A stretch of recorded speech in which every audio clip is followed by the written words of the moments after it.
Baadiyyaa biyya koo ganda dhaloota koo baadiyyaa biyya koo ganda dhaloota koo sirraa fagaadhollee carraa jiruutiin siin dagadhu aniyaa.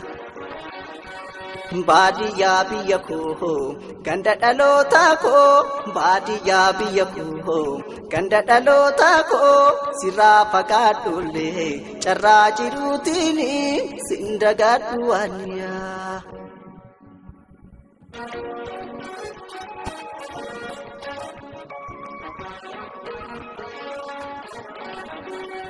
Gandiya kakile ababile kiya nadura mulata en warrakiya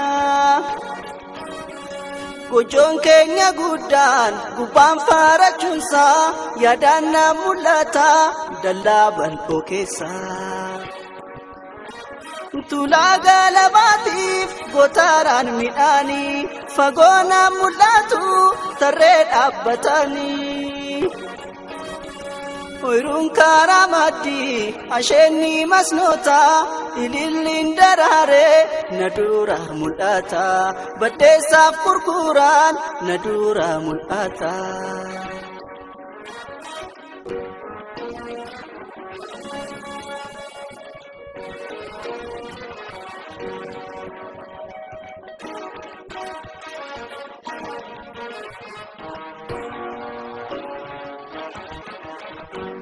Baadiyyaa biyya koo ganda dhaloota koo baadiyyaa biyya koo ganda dhaloota koo sirraa fagaadhollee carraa jiruutiin siin dagadhu aniyaa. Baadiyyaa biyya koo ganda dhaloota koo baadiyyaa biyya koo ganda dhaloota koo sirraa fagaadhollee carraa jiruutiin siin dagadhu aniyaa.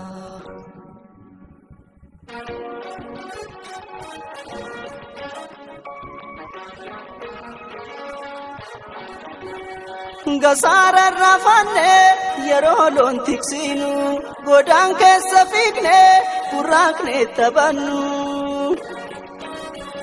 Garaa fi lageenni mukeen tullu gubbaa hawaan irraanfannee sheenaa guddaan qaba.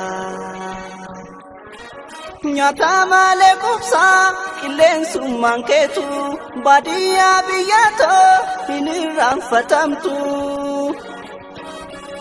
Lafa dhaloota koo hawaasin dagadhu garaan na booraya yeroon si yaadadhu garaan na booraya yeroon si yaadadhu.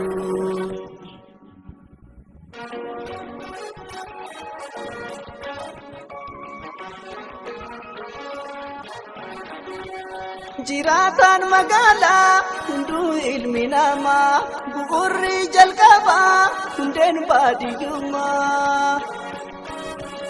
Baadiyyaa biyyatoo haadha nama hundaa hin irraanfatamtu sheenaa keetu guddaa. Biyyee handhuraa koo biyyatoo baadiyyaa jireenyi ilma namaa sumarratti hundaayaa.